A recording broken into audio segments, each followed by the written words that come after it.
again filling the role there in support. For the most part, this is the same Super Hot Crew that we've been seeing. And interestingly, they've been practicing and playing a little bit harder than MWM. You mentioned the Czaru point. Czaru was actually on vacation. It was the first time that MWM have taken a bit of an extended break after the heavy, heavy loss at the promotion tournament, and we'll have to see if their history can help them out. So let's get into picks and bans. If you've been watching the OGN, these bans are completely different. You cannot take anything. We are on 3.15. Rengar is disabled, and Yasuo is enabled. However, look at these bans. We're already seeing Leona standard ban, Kassadin almost a standard ban, but you can see Katarina being taken away from Czaru. Czaru didn't get a chance to play that. It was banned against him the entire promo series before against Meal Makers, but Tryndamere banned. Check that out against Mimer. Yeah, they definitely don't want to do that. Interestingly, Kubon actually played Tryndamere as well during the promotion tournament. It didn't work out quite as well for him. But the one thing I do want to highlight here, that Evelyn is still available for Mokatte if he wants to build his tanky Evelyn, which he got for in the promotion tournament. And for Impaler, I'm expecting a Vi. When Impaler played Vi against SK Gaming, he won games 1 and 2. SK wisened up that Vi was his strongest champion, banned it against him, and Impaler did not have the level of impact that he did in the previous games. He defaulted to Elise, but I definitely think they're going to go for this Vi. If not now, later in picks and bans. Well, Mundo's been hovered over. Shyvana was locked in. No surprise there. Will we see a possible Jax against it? Mundo currently being hovered over. Renekton, another chance there. Renekton, of course, he's only going to get up to level 9. We've seen this. We've talked about it so often as well over the last few days, but it is going to be Dr. Mundo being locked in there. We're just waiting for the jungler. And as you mentioned, Impaler Vi, it was such a critical game as well at that game. And honestly, for me, it was all about Nif in them matches. It was SK Gaming versus Super Hot Crew. If you can cast your minds back, just around about a month's time now, I think it was. We're about a month away from that. And of course, okay.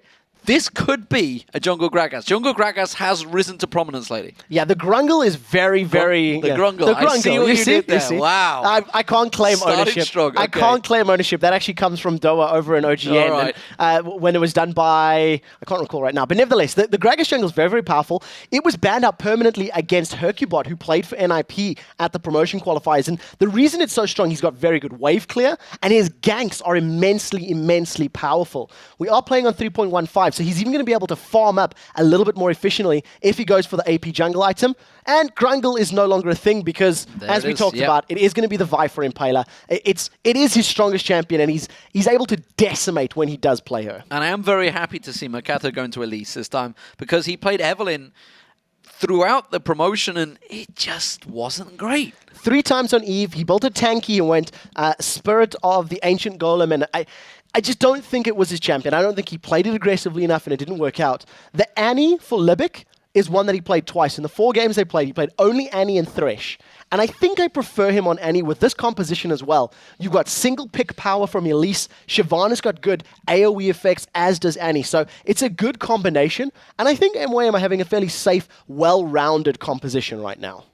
And for Meal Makers, this is an interesting one because let me take you back. Czaru had been replaced in his team. He is now back. He was actually brought back of holiday, if my information is correct, to play in this promotion tournament. This is how serious this LCS is for these guys. Of course, it is basically their living, their livelihoods, getting into the League of Legends Championship Series, getting a job back to play a game you love. So, I mean, well, why not? But we do see the picks. It is going to be Jinx, Annie alongside it, and that's going to be Orianna in the mid lane for Czaru. We'll see whether he picks up the teleport or not, but it's looking like Thresh is going to be the final pick, of course. That's going to be migxa up alongside MrRalleZ, who is going to be on Lucian. So both very strong teams. And actually, I'm quite excited now. Now this is a best of 3. Now that we're getting straight into it, I really don't know who could win out of these two. These were arguably the 2 teams that had the potential to do very well in this qualifier. NIP had actually substituted out Hercubot for another jungler, Fury 3, who's actually an AD carry main. So that, affects your synergy a lot. MWM, we've talked about it. The history goes back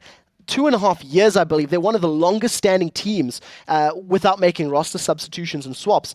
And Super Hot Crew were the best performing team at the Spring Promotion Tournament who didn't make it through. They pushed SK all the way to the limit, and this is now their second shot at making it into the League of Legends Championship Series, and that roster is locked in, so Thresh is there as well. So what are we expecting to see from these two lineups? Of course, we can see a lot of AE wave clear from both teams effectively, and they can shove the lanes. Jinx can really push hard, Lucian can push hard. Are they going to go for those 2v1s, the fact that we got Shyvana and Mundo in there? It's definitely a possibility, and I think that you could go either way. If Kubon wants to actually challenge Dr. Mundo, a Blade of the Ruin King Shyvana can make Dr. Mundo's life a living hell as the game progresses during the laning phase. So MYM may even want to go for the straight-up heads-to-head, as long as Thresh doesn't land good hooks onto that Jinx Annie, and if Jinx and Annie are playing aggressive, they can actually take an advantage in the 2v2. So there's pros and cons for both, but I'm expecting the mid-game dragon fights to go in favor of Super Hot Crew because of that teleport Dr. Mundo. We've seen Lupa running it earlier this week for Samsung Ozone during their semi-finals, and every time he teleported with that Mundo, there was kills that led to dragons, and that's what I'm expecting from Mimer in this match. So we are about to get things underway, hopefully, as the game goes in. So just a quick reminder for you guys. This is a best of 3. The winner will literally take all. They will be in the League of Legends Championship Series, which starts in just a couple of days' time on Tuesday, the 14th. Of course, that will be Super Week, getting straight into kicking things off with Fnatic versus Gambit. These guys will literally have their lives change in the next few days. So one of these teams will have to jump on a plane the moment this finishes and get their butts to Cologne. Yeah, and I'm really happy you mentioned that. We are, in fact, playing online, ladies and gentlemen. So this game is being played from the comfort of their homes. All of the players have been given extensive documentation for protection from DDoS, so we're not expecting problems. I may have just jinxed us all. And as you said, it is for a spot in the LCS. This is the final position will be between migxa or the Super Hot Crew. We are, of course, just waiting for MrRalleZ to connect, and once he does, we'll be in the, you jinxed us. in the game. I think it was my fault. I think it was all on me. You started things off, and of course, this is, as you may have noticed, we're not on camera. This is straight bare bones. We're getting these games done, rolling them out, as it were, trying to get things done as quickly as possible. Of course, Ninjas in Pyjamas were due to participate. They are out of the tournament, disqualified due to not having the client ready on time. Yep. Not connecting at the same time. Plenty of time, and just looking at the social media, there's a lot of buzz going on about that one, and no surprise, because obviously they were, I wouldn't say clear favourites, but they were definitely favourites coming into this one. It's the equivalent of taking your race car off the trailer at a track and not having it filled with gas as the green light goes. Yeah, it's like, that's exactly what happened. Go, making it a Robin Reliant. Couldn't do it. Even more importantly for this one, and I apologize in advance, I am theoretically driving the spectator camera for this. Put yourself out there's there. no pressure at the moment, but just so you know, if kills are missed, it is because D-Man didn't tell me where to look. Oh, this is the way it works. This is the way it works. So if I'm not saying it, you're correct. Not going there. You have to call it out and let me know where I should be looking. Right. Because there's a lot to think about when you're going to move the mouse and talk at the same time. That is very true. I used to do it myself for a good year and a half of League of Legends. Of course, the Dignitas Moscow 5 being the most scariest game I've ever had to camera and broadcast at the same time. That was, of course, back in 2011 now. It feels so long ago. We're in 2014 of League of Legends. Seasons are rolling on. 2014 season will be getting underway on Tuesday. It's going to be 6 days of League of Legends action. Of course, the 3 days of Super Week in Europe and 3 days in North America. Right now, we are going to have a pause. I'm absolutely expecting that because obviously he's just rejoined. Well, you can see it on your screens. We are about to unpause. We are underway, ladies and gentlemen. We hope. Let's have a pause again in a second for Meet Your Makers versus the Super Hot Crew. This is the League of Legends Championship Series European Spring promotion. It says round robin, but we all know it's just a best of 3 now because round robin is out of the window. We are straight into a knockout tournament. The winner takes all. Who will win 2 of these games? Well, we'll find out in the next few hours because right now it is the blue team of Meet Your Makers. Of course, they managed to win the coin toss, I believe it was, that they decided this, and Super Hot Crew starting out as the red team. We'll have to see how well they start off. As it pertains, a very defensive start from Super Hot Crew. They're doing that 5-man split, covering each and every entrance into their side of the jungle. At this point in time, MYM, they have definitely grouped themselves up, waiting to set up and invade. Yeah, and Meet Your Makers, of course, they used to be known as that strong level 1 team. They always used to do the invades. And they actually stopped. They started to question themselves as they went into the summer LCS. And, they started off so strong at DreamHack. I think they had that 4-1 start. The only team they lost to was Alternate, who themselves went on a 5-0. They're, of course, known as Millennium as we go into the LCS. But Meet Your Makers I believe that was one of their strengths. They used to go into the jungle, they used to go in strong and try and steal away one of those buffs. Now we'll see if they can pull this one off. One of the things they were also famous for was Czaru's teleport, which he did not run once during the Spring Promotion Tournament, has opted not to take it here either, decided for the exhaust. And that is a brilliant pickup because Vi is going to be diving onto him, Dr. Mundo is going to be running amok, and this ward is just going to reveal every single member. They're even cheeky enough to actually pick up the ward kill, but I think now the Gambit is taken away. Look at the positioning now from the rest of Super Hot Crew. They are all relocating themselves. Maybe they want a challenge for this one. We'll have to see. Didn't quite get in time, didn't get the hit, but they are going to go for the blue buff. They've invested so much time, they have to go for this one. They're going to be a little bit careful, though. It doesn't look like Super Hot Crew are going to challenge. I'm going to keep an eye on Moopz' barrel, whether or not he's actually going to be able to land the steal. Not going to secure it. A good smite there from Mokatte, steals the blue. It may end up just being a trade, as Impaler should be able to solo this one without too much trouble. It does, of course, mean, like you say, Impaler has just counted it, gone to the top, but Kubon's been up that top lane the whole time. He's managed to get himself a little advantage over Mimer. Looking down this bottom lane, you can see migxa taking some damage already. It's going to be an explosive lane, this one, I feel, because both AD carries have got a lot of range, a lot of poke, and of course you can see Libic and migxa already looking to try and have a go at each other. Yeah, Libic and Makler have to be very careful. If they get caught by a hook from migxa, the early damage burst from Lucian, that's the hook! There's the hook, he goes straight in, pots the flay, has to force the flash out, the chopper's going down, that's going to catch out migxa as well, but the aggression on Libic will be first blood. It's MrRalleZ who finally got in the game and gets himself a kill. They cannot allow themselves to get caught like that. Libic is too squishy as Annie in this early game, even with that door and shield. This is 3.15, and the burst from Lucian, even though it's taken a small hit, is still very, very high. And if migxa and MrRalleZ can keep doing that, it's just going to be a rinse and repeat, and they can get themselves an early lead. Absolutely fantastic start. Super Hot Crew, pressure on, and I gotta importantly stress this. Meet Your Makers are a team that do not handle pressure on them early. If they start losing the towers, start losing the lanes, it's very rare that they come back from it. Well, we'll see how it works out. Then Mokatte's going on Moopz. Well, he just dashes away from that cocoon. Mokatte, of course, with that double buff. migxa just warding out that river, throws out the hook, not gonna happen. Actually, he did ward it out. He just had a wander up there, it felt, because the ward has been cleared out already, it seems. Yeah, they had no idea where Mokatte was up until that gank. So at the moment Mokatte showed himself in the mid lane, migxa immediately started trending back down, just going back into lane, and it was basically playing a human ward, making sure that he gets as much information as possible. And in this early stage, the CS numbers are still sitting very, very close. But I think one of the mashups that I'm interested to see how it plays out is this Kubon versus Mimer, Shyvana versus Dr. Mundo.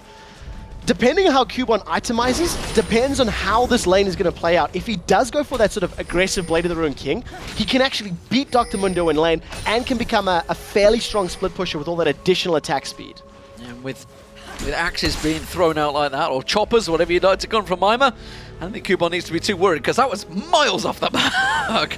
Of course, we do see a little gank down this bottom lane. Impaler just showing his presence. It's not enough to worry them too much, so they back away from that one. We can see, of course, Mokatte trying to counter that, heading towards the top lane, and see if he can maybe get something started on Mimer. Well, we'll have to see. He does have that cocoon available, and missed it in the last time round. Moopz was able to body slam away. And I think Mokatte just going to hang out at the moment. He is within experience range, so going to be able to leech some of that. He has hit level 4. And I think Mimer's aware of this. He's playing very, very defensive. He's just relying on those effective cleavers to last hit, and I think it's just going to be wasted time for Mokatte as he realizes that and backs away. For anyone listening, that is just the cue. Infected cleavers. That is the word, of course. I'm going to miss Trevor when he's not here, I tell you. I get to learn so much from the names, the spell names at least, let's put it that way, of course. As I mentioned before, this is the 3.15 patch, so anything you guys at home are playing is live right now. We are playing exactly what you would be seeing at home.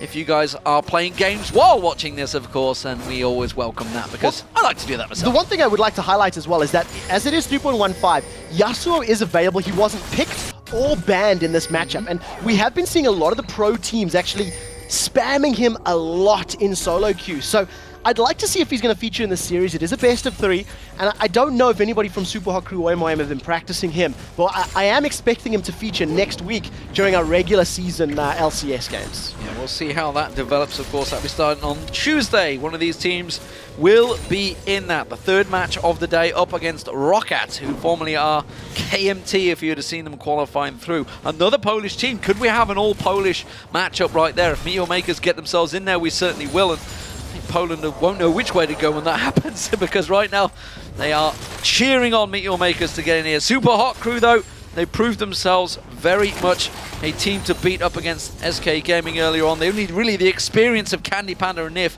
were able to turn that game around. Yeah, that is for sure, and we'll have to see how well they can react to this one. A very good, well-timed ward from Makler is going to allow them to back away.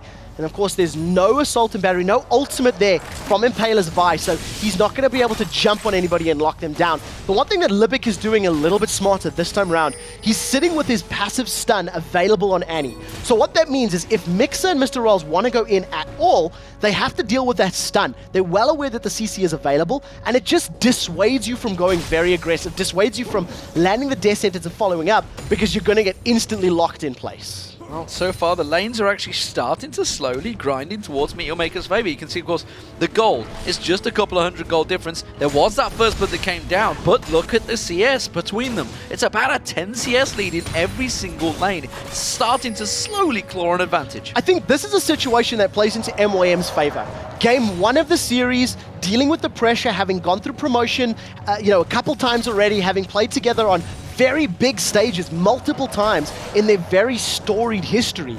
Their nerves aren't necessarily going to be as on edge. And I think Super Hot Crew, the first blood definitely takes the edge off, but I still think they need to just settle down, breathe, maybe get some of that adrenaline out of their system, and then make sure they're landing all those last hits and making the plays they need to. Impaler, he's tried to gank multiple times, but he hasn't necessarily made it work for him. Did we just see... Did Shyvana go around and get the red buff? I just wanted to see whether she did or not. Did not. Went round towards it. Didn't actually pick it up, though.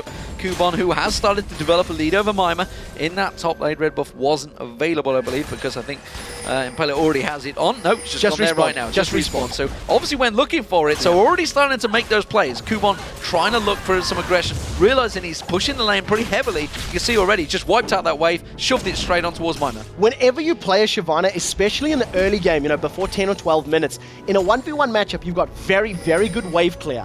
Even though Dr. Mundo does have that Burning Agony, his own W that's fairly good for lowering the wave, it's not as fast. I'm trying to keep you up, trying to keep you up to date. I'm just watching the standoff in the middle there. It's a very slow start. Moopz and Czaru just staring at each other. Moopz just tanking out that one single minion, looking at each other like, no, I'm not being baited into hitting that one minion. I'm just going to stand at range. Moopz is falling behind. I mean, Moopz in the mid lane, he's 10 CS down. He doesn't have a very big minion wave in front of him, and I think he's just playing very, very passively. It's better to lose a little bit of CS and not give up any kills than it is to get caught out, get shut down, and give your opponent an early advantage. And I'm actually quite surprised with that first blood that we've seen from MrRalleZ and migxa that they haven't gone more aggressive earlier. They had that early advantage, but it hasn't been converted to anything. Neither AD carry's gone back to spend the money. Neither of them has actually earned or picked up any aggressive statistics. It's a lot of money. There's the ward place, of course, from Super Hot Crew. They had it in the jungle. They saw Mokatte going past. They know that he's on the blue buff. I'm wondering whether Impaler's now going to go aggressive down this bottom lane, whether he's going to come towards there. They know that the jungler is not there. They know they've got a 3-on-2 advantage. And actually, it looks like they may transition into a dragon instead. So they've got the numbers advantage, and they have the teleport advantage as well. So if a fight were to break out, Mimer would be able to join. Now, I don't know if we're going to see Makler being cheeky with a super mega death rocket, and doesn't look like it. And Tibbers is down. Tibbers down there. Mega death rocket did come down. That's going to be one kill. Oh, he flashed away. Got hooked straight in by the death sentence from migxa, and that will be Super Hot Crew cleaning up, and they got the dragon as well.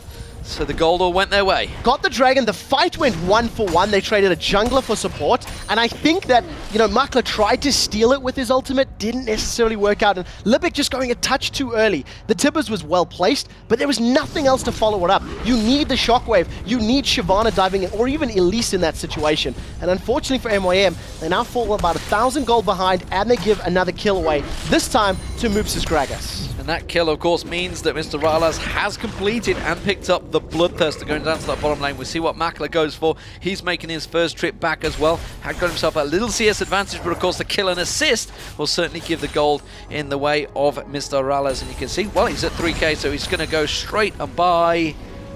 Almost a quite get Bloodthirster. the Bloodthirster. Almost a Bloodthirster. So that little bit of a CS advantage is keeping him close.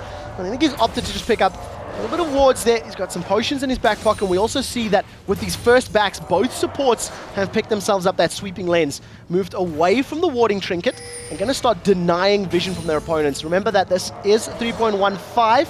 In case you need a quick refresher, the cooldown on that sweeping lens has been dropped by a full minute at rank 1, and then 30 seconds at ranks 2 and 3. So it just allows you to sweep more wards more often.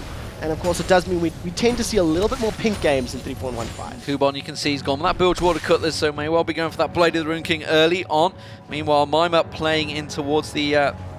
I'm having a brain fart. It's the Spirit Visage. Spirit Visage. Sorry, I was looking all over and I'm like, who is Mimer? Where is Mimer? Camera, talking, and questions. Trying to do so much at once. I'm like Spectral Cloud. That was information overload. But look at this. What this is. Impaler snuck in from behind. He does have Assault and Battery available. Was thinking about going in. And remember, it's guaranteed CC. Tibbers is there as well. So as long as Super Hot Crew are in sync and make this work, they can get a kill. Same is happening in the top though. He's going to go around. I think it's going to be Makler. No, Libic will be the target. Does manage to get the Assault Battery. He does get Tibbers down, but it's a little too late. Is it? No! The tower damage comes in. Impaler gets away. The minions are hitting him, but I don't think it's going to be enough. He manages to get away from that one. Meanwhile, in the top lane, Mimer is getting caught. Shockwave pulls in. migxa's going to go down. It's a straight trade 1-for-1. And the tower on the top lane is Meteor Makers coming out on top. Yeah, Meteor Makers with a very good play overall. They lost a member of their team, but they do manage to secure themselves a tower in the top lane. And it's not over yet as they continue to focus down the lane.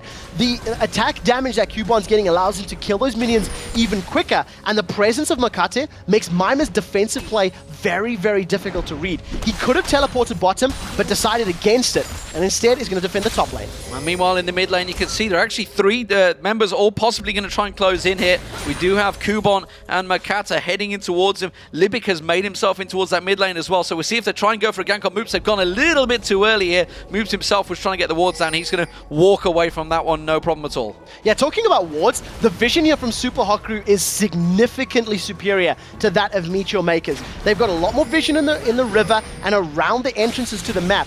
MOM has got very good red buff coverage from the side of Super Hot Crew. So as this buff is now spawned, in theory, MOM could have challenged for it, but they've all decided to back away. So it does look like Impaler should be able to pick this one up mostly uncontested. Well, you say that, Libic comes along and throws 2 big wards down that bottom lane. It's like, oh, I hear what you're saying, Czaru, and I'm going to clear them, fix this problem straight away. So Libic making sure he gets that covered off, of course.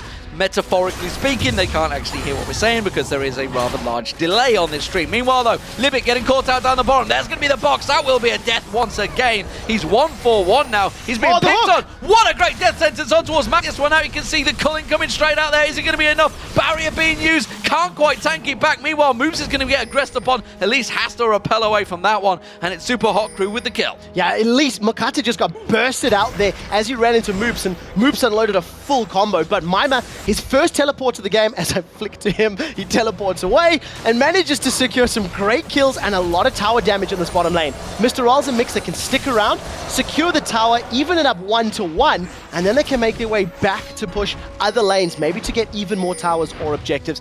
Very good play from Super Hot Crew, and it's something that we've seen them doing multiple times. Oh, wrong button. That's the one I want. Multiple times throughout the Spring Promotion qualifier. Their decision-making and their team cohesion is really what stood out against SK, but it was all led by Impaler's Vi in the mid-game. So, 2,000 gold lead, 5-2 up in kills, all square, 1 apiece in the towers, the top and the bottom towers going down. And will we see some lane shuffling? We do see Vi already just going straight back to that blue. That means Gragas is going to be getting that one. That would be Moopz for Super Hot Crew. Meanwhile, blue buff, you can see, is also up. Czaru heading that way. He's going to be picking that up. Top laners actually staying in the top, and duo lanes staying down the bottom. So I think we're going to see Meteor Makers trying to put pressure on, but they may be running headlong into Impaler. I think what SUPA HOT CREW could have been doing this time around was pushing the top lane tower. I think if they'd stuck their duo up there, it could have allowed them to do it. Instead, though, they want to go for the gank. We'll keep our eyes on Impaler as Assault and Battery is available, and Makler's going down. Makler getting caught out there, a dash, a dead sentence, a hook pulled in, and Impaler didn't even need to use Assault and Battery there. That was as clean a kill as you can get. It was just super easy. They completely caught Makler out of position, zoned him out, and then once he was zoned, there was nothing he could do about it. So SUPA HOT CREW give themselves their 6th kill of the game, and it was just before Dragon came up. So now they're clearing out the wards, setting up the Ring of Vision, and they're going to have the numbers advantage when they start this Dragon off, as you can see. Keep an eye on the Super Mega Death Rocket as Makler has respawned and it's available. It could be used in this fight. Maker's ready to try and counter this one. They have good vision. They have everything ready to go, but the question is, will they do it? There's the repel, he comes in. It's going to be too late though. Impaler already locking that one up. Mokatte's going to get caught out. So Dragon and a kill for the SUPA HOT CREW. And the Shockwave hit nobody.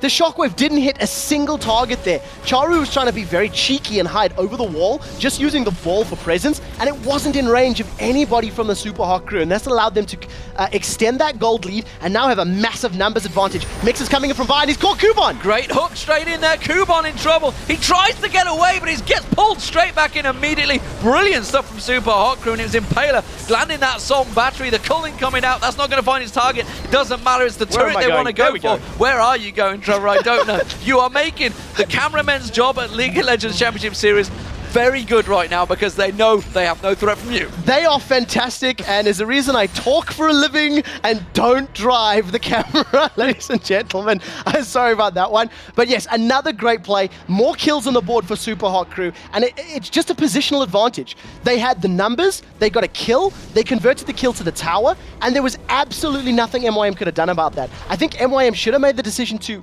back away, move away from the tower, give it up, and not give even more kills. You've got MrRalleZ, 6-0-2. He's picked himself up a sweeping lens to return to lane because I think the next few minutes, SUPA HOT CREW are just going to be spending all of their time in MYM's jungle and on MYM's side of the map. He's already close to being a full Trinity Force ahead of Makler. That's pretty worrying already. He's already, you can see it's a 2,000 and almost a 2,000 gold lead, 1,500 gold so far. But you can see he's just wiping out their minion waves, no problem. MrRalleZ chunking out that gold, and it's going to be a serious problem for them to deal with. He's already just managed to zone them out completely. 5,000 now the gold lead for the SUPA HOT CREW. Great start for them, and I talked about it at the beginning. Makers, they really struggle to come from behind. If they do get those towers early on, they start pushing the vision, it works so well for them. But they're a team that just doesn't come back. We're hoping they managed to figure something out in the break. This is a ticking time bomb right now. You know, Makers, they need to make sure that they don't, they need to stop hemorrhaging gold and stop hemorrhaging kills, and they have to slow things down, keep this gap at 5,000 for the next 5 or 10 minutes when it becomes significantly less. Right now it's a big amount, but at 25 and 30 minutes, it's less impactful, and they'll have the power to win a team fight. But if they keep making bad dragon calls, and very, very importantly, if they keep giving up dragons uncontested, that is how they're going to lose this game. So we'll see how this next dragon turns out as it does respawn, probably in the next 3.5, 4 minutes time. And that's the time when MYM has to make a move, have to have better vision, and make some plays. Right now, SUPA HOT CREW, once again, uncontested tower. They're grouping up. They're going to have a 3-man, and this should be their 3rd tower of the game.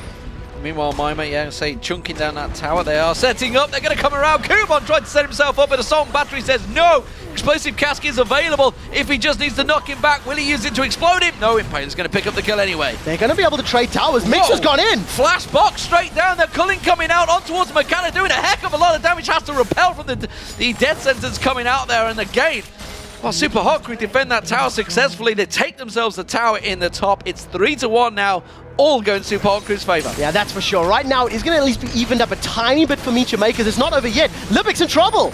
Well, you see, he's MrRalleZ going aggressive. Teleport comes in. He's going to be popping that ultimate. He's already used it. He's got flash available if he needs to close the gap. Oh, Libic catches that chopper straight to the face. Easy pickup for MrRalleZ. Flash from Mimer. No, straight into a cocoon. And that's going to put an end to that. So that's going to give an assist to Mimer at the very least. Not necessarily the best trade for your teleport, but it does allow them to get yet another kill onto MrRalleZ. I think he should have enough gold now to finish up that Trinity Force and really, really start making migxa's life difficult as if a 7-0-2 wasn't difficult enough as it is. And that's exactly what we said migxa can't afford to do. But look at the build items. migxa, he's gone for the Warden's Mail. He's going full tank support. I mean, that means that as the Thresh player, he's planning on throwing himself right in there. There's a beautiful irony in his itemization right now, because Libic himself used to build the Warden's Mail onto Randians and Frozen Heart during the summer split. It's something we've seen him do when migxa was ahead. A few times they were ahead. And this time around, with migxa being in such a strong position at that 0, 1, and 9, he's going to get very beefy. All of the physical damage of that, a Shyvana and Jinx is going to be mitigated by the high armor count, and it's just going to allow him to get away with cheeky engages. He can pick fight after fight after fight, and all of that durability is going to allow him to get away with not dying. Meanwhile, Warmog's being picked up by Mimer, if I can get my words out right, in that top lane. He's starting to become a scary, scary beast, I believe it is. Dr. Mundo. Mundo will be going where he pleases, of course. Kubon didn't go for that tanky start, tanky approach. Will be going for the Spirit Visage shortly, but as it is right now, he went for what he needed. He went for what he needed to win the lane, but lane phase is over. Lane phase is done with, and Kubon, he's not got that tanky presence to dive in yet. So what it's going to come down to with these two different builds, Mimer's going to be basically unkillable. There's no percentage HP damage on the side of migxa's right now. The Morellonomicon will help as, when, and if Mimer gets below 40% HP, where his healing will be reduced. But if you're spending a lot of time focusing Dr. Mundo down, then Impaler, Moopz, and MrRalleZ will clean you up. So there's difficult decisions for MYM, and they need to make sure they catch out Super Hot Crew around a corner and blindly if they want to win a big team fight. Well, that dragon will be up in 10 seconds time, and that is what these teams are beginning to maneuver for. You can see a lot of wards being thrown down there, a lot of checking out, managing to remove those wards, of course, because you can see that now, actually, looking at it, MrRalleZ has changed his trinket. Yeah, we'll see how that works out. He's had it for a little while, in fact, and it's mostly just because of how far ahead Super Hot Crew are. migxa's, I think, realizing how far they are behind and not having vision, they didn't even challenge for that dragon. And remember, that dragon gets more valuable the higher the average level of the game. So they cannot afford to keep doing this. migxa needs more vision, needs more wards, and they need to make, some sort of challenges. Otherwise, we're just going to see a slow grind, much like how KMT, now Roccat, actually defeated the Ninjas in Pyjamas. Slow, passive, wait till 35 minutes on the clock, and then just finish the game as Kubon almost caught out. Mimer almost went in there, but again, like you say, they're still just biding their time here. Looking down the top and the bottom lane, neither really lane are pushing each other. Nobody's gone up there to clean it out. They're just sieging out his middle turret. Super Hot Crew feeling they are strong enough right now to bully them away. Shockwave comes out, but it's MrRalleZ, the only person they catch. It does take him pretty low, but it's enough that he can just walk away from that one. The mobility that he has, no boots, by the way, for MrRalleZ yet still. He's gone for that Trinity Force Bloodthirst, so doesn't need it. Instead, Libic they were going to go for. So he does have his Berserker's Greaves, luckily, but they're hidden there between a door and shield and a longsword. The main thing is, even with all the damage he just took, from the Wraith Camp alone, he's already up to 2/3 HP, 3/4 HP. So there you go, max HP. Those ultimates chained together, the Shockwave as well as the Super Mega Death Rocket, felt like a little bit of desperation. I don't know if they were just feeling out how much damage they have. Impaler's hanging around the side. They will tower dive this. Impaler's the man we're going to keep our eyes on, because he can just lock somebody down, and that'll be a kill for the Super Hot Crew if they go in. The culling being used to force him away. Barrel landed nicely. Makler took half his hit points off there, and they're just beating down that turret. MrRalleZ tanking it out a little bit there. That will be the inner turret going down, and they're going to continue pushing through. Explosive cast being used. That just forces Libic away, and that's going to be the end of the Super Hot Crew siege, but it's enough. They're done. It's 4-2 in turrets. The one thing that was playing into migxa's favor is that they had very, very big waves pushing against them both in the top and bottom lanes. So it does mean that Super Hot Crew are unable to stick around, unable to continue their offensive. Recalling, going to deal with these waves, spend a lot of the money that they've just earned, and then once again start the siege. If you know your opponent's Shockwave and Mega Death Rocket are down, if their ultimates are not available, you can win that team fight, and that's all Super Hot Crew are going to wait for. So those two waves being chunked straight down. MrRalleZ wiping that one out. You can see now 230 CS just close. Oh, this is desperation. Desperation Baron move. Yeah, definitely the case. Mimer's hanging around. Impaler's going to do the best he can to close the gap. It is dropping very, very quickly. They're going to get Baron. They're going to get the Baron. Will they be able to clean it up, though? Mimer already popping his ultimate. He's going to try and come around. He's trying to separate someone. Kubon's the one they attacked and targeting there. A great shockwave catching three of them, but just not the damage to follow it up. Mimer stood in between the whole team. Assault Battery catching through. He goes on towards Czaru. A lot of damage still coming back out, though. Makler managing to pick up one. That's going to be the Impaler going down. Explosive cast comes around the back side of them. But look in the back there. MrRalleZ is just tanking through the lot of them, getting that lifesteal going. And that is a 3-4-1 fight exchange there. Makers, even with the Baron, can't fight. Man of the fight is Moopz, coming in a little bit late there, using that explosive cast to knock all the members of Makers back into the team of Super Hot Crew. And we talked about how important that tankiness of migxa was going to be. He gets out of that fight with a couple hundred hit points, stuck around for such an immense amount of time, and MYM, they didn't have the damage to kill Super Hot Crew as quickly as they killed Baron, because I was surprised at how quickly they took their objective down. And unfortunately for them, it just wasn't enough to help them win that team fight. And now they've closed the gold gap a little bit, but it still feels like they're very, very, very far behind. Well, it is 9,000 gold. Some might argue that is quite a distance when it is only a 45k to 36k. Of course, the wit being picked up by Czaru, or White, whatever we want to call it. Wit, White. It's a spectral to me. That's what it is, a wraith. I'm from the old school of there are too many wraiths. D&D. The wraith camp. Can I actually drive? This is the wraith camp. Let's drive over here, and this is the white camp. I never get to do that. Exactly the same thing. I mean, I know it kind of means the same thing as well. It's just the whole history thing. Makler could get popped. If Makler had hung around, Moopz has enough damage that he could just insta-give him. But wisely, this time around, Makler's going to back away. Not going to get caught out. Moopz is going to allow himself just to once again shove the wave down. And surprise, surprise, warding going down, a minute and a half to go. So setting up those green wards, setting up the vision around Dragon, and Super Hot Crew are signaling their intent to get ready for the next Dragon pickup, which they've had complete control of. MYM haven't even had a sniff at that Dragon, really. Well, teleport available for Mimer, which is why he's going along that top lane, while Super Hot Crew set up a pressure for the bottom lane turret. That seems to be the next focus target. There's barrels, you can see, wiping them out. They're going to start taking advantage, to starting to overrun the red buff area as well, while Mimer shoves the top lane. So right now, Makers, they are in desperation trouble. They went for that Baron. It worked out. They got the Baron. Unfortunately, they couldn't escape quick enough because there was a rather large doctor in the form of Mundo pushing them out. Got himself a Randian's Omen now as well. So, you know, immense amount of HP, immense amount of survivability and tankability. And I don't think Czaru's magical burst is going to be enough to even make a dent. Right now, Super Hot Crew realizing that Dragon's still a little while away. They're playing the wave game. Mimer keeping top wave under control. Does have teleport, like you've already mentioned. And keep a close eye on Moopz, because Moopz may try to be cheeky, coming from the side, use that cast to knock everybody into a box from migxa. I think MYM have to be very careful of this. This could become a 5v4 if Super Hot Crew wanted to dive. Yeah, Kubon would have to use his Dragon's Descent to interrupt. That's the only thing he's got to stop Mimer from teleporting. Mimer stepping back. They've got to be careful the moment he does that. But Dragon has spawned, which is why Super Hot Crew have all stepped away. Going to keep that Dragon advantage going. It will be 11,000 gold lead once they pick that up. It is a rather large deficit to come back from as they continue just to farm their way to victory. Yep, Super Hot Crew don't need to take risks right now. They wait for the opportune moment. I think what we'll see them doing is an extended siege, like we have seen out of them in that mid lane already.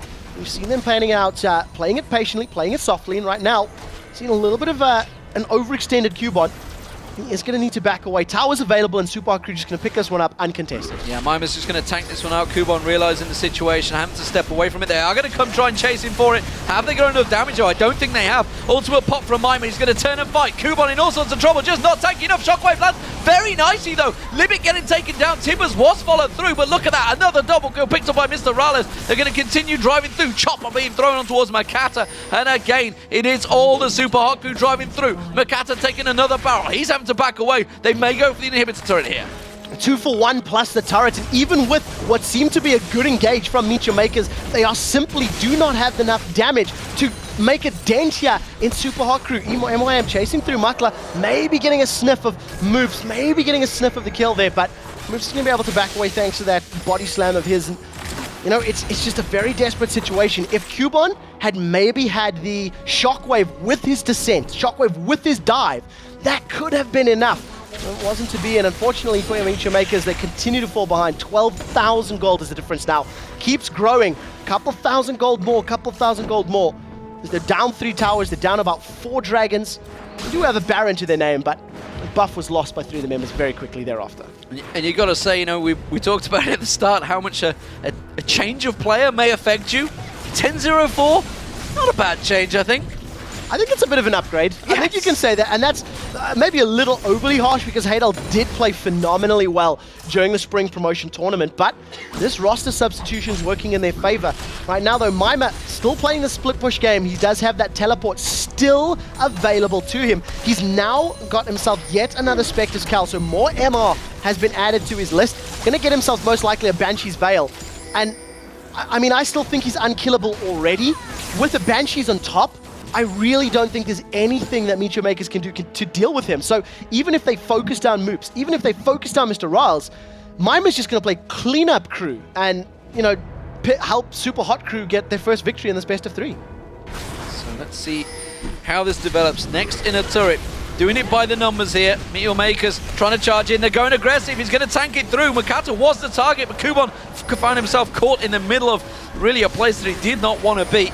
Both these members can actually tank the turret, don't forget, because it's a Iranian home for migxa as well. He's got plenty there. See the defensive ball coming straight in. Didn't want to get caught out with the shockwave. Yeah, 2 things to keep your eyes on. Just how little defensive stats is sitting with Mokatte right now. Spirit of the Ancient Golem and a little bit of HP from Haunting Guys. In comparison to Impaler, who's got his Locket completed, plus that Spectre's Cowl and the Ancient Golem. Now Mokatte jumping onto Moopz, getting some good poke down.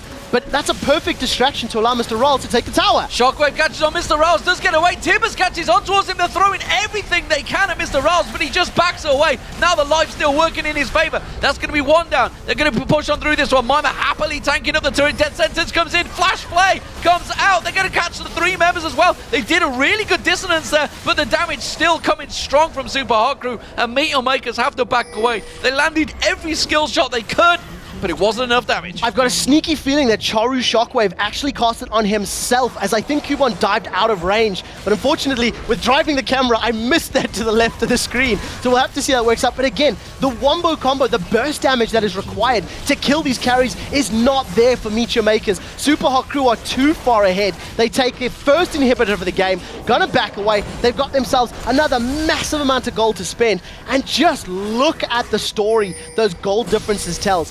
4,000 gold difference in the top lane, 2,500 in the mid lane. 80 carries, 4,000 gold. That's an Infinity Edge plus more between these 2 different players and champions, and it's too far gone. Right now, Migxa Makers need to just slow this one down. They need to think about what do they do in game 2? How do they prevent this happening? What do they need to change to make sure they don't get knocked out 0-2 and lose that 8th and final spot in the LCS? And in fairness to SUPA HOT CREW, just look at the stats, look at the team, look at the kills, the assists, the ratios they have. A perfect performance. Impaler is the only one really with the most deaths, of course, because he's using that Assault Battery to get in amongst them. Top lane, Mimer, no deaths. Mid lane, Moopz, no deaths. AD carry, no deaths. And a 0-1-17 performance. 17! Just one off all of the kills that he has been involved in, migxa. Fantastic performance from that support player. Really, this is a great start for SUPA HOT CREW. Migxa Makers are going to have a lot to talk about, probably during this phase right now. While they're waiting, while they're filling the time, they're probably discussing, okay, how are we going to change the strategy up? Because that's really all they can use this time for. They do manage to land a good shockwave. Moopz will go down. That's their 6th kill of the game. Could they take down the huge tank of Mimer? Of course not. They throw straight out the Lantern. That's still 2,000 HP. Now they catch Mokatte. They catch on Mokatte. Has to flash straight out of it. The box was thrown down from Mimer, from migxa, sorry. But look at this. MrRalleZ is in there now. That's the damage. The culling coming out still doesn't do a great deal to Kubon, despite the fact he's got an infinite jet Trinity Force and Bloodthirster. It is a fair bit though, and unfortunately it's going to allow that Migxa Makers to stick around. All the damage being focused on Kubon means that Makler, being untouched, can take down the tower. This is their 3rd and final outer tower, and a small rally of support here for Migxa Makers. They're going to keep it up. Impaler with Assault and Battery. He could dive in if he wants to. Let's keep a close eye on him as the hook does not connect, so I don't think SUPA HOT CREW can defend this one. A good last-ditch effort from Migxa Makers, but they need a little bit more. They need that last oomph if they want to keep this going. Makler wants to tank the turret. He gets the turret. That's the 4th turret of the game for Migxa Makers. A very good turnaround attack, honestly, from effectively nothing. A simple shockwave landing, getting the kill, gets themselves 2 towers. They could get Dragon as well. Is this a stretch too far? This could be in trade for Baron, though. They've started Dragon off. Makler decides to peel away, gets a couple of auto attacks left on it. Now Baron has respawned. Well, I think they'll be able to kill this thing before the members of migxa Makers can even get in range, as I do click Baron. There we go. At the moment, we are waiting for things to get underway. Oh, They're going Moopz to try and just go in delete there. him. Do not get in there. Instead, they get caught straight out, like you say.